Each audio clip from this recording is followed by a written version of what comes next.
敢是科技造成咱人性的失控呢？英国开大钱投资校园 IT 设备的单买，正是为着要维护教学品质、教室内面秩序，也要兼顾学生健康的社交生活。对于明年8月开始呢，因就决定讲要禁止学生囡仔袂当揸手机这类的行动设备去到学校。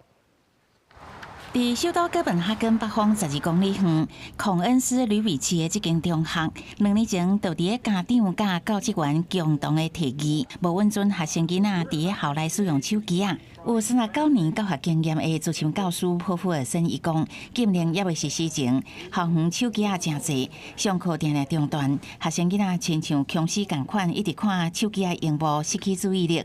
下课时间，学生囡仔中间嘛无正常交流。And we saw a drop in academic performance. They kind of school was not really important. Their phones were all important. The other thing we saw was socially they stopped playing. They stopped doing sport. They actually stopped talking with each other during breaks. And that was a really sad moment for us as teachers. 即摆学生囡仔若到学校，爱甲手机平板、智慧手表这行动装置放入个人安全柜锁好，放学才会当摕倒转去。若是某一寡因为健康的原因爱行动设备，像讲糖尿病应用程式，也是读写障碍学生囡仔，学校会看情况互因豁免。相关的规定，明年8月份新学年开始。 丹麦所有公立中小学也会施行。We know that there's a strong correlation between disability to concentrate and focus and smartphones in classroom.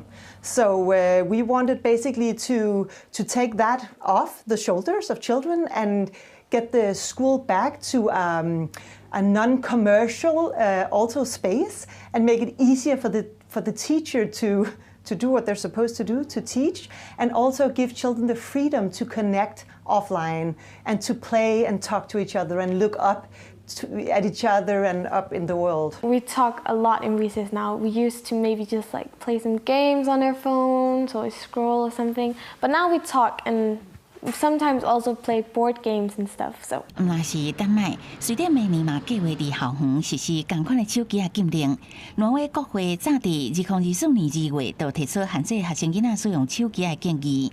境内96%的小学、64%的中学拢有制定使用规范。芬兰国会今年4月嘛有通过限制中小学生使用行动装置的法案，为8月份开始实施。公司新闻王慧文编译。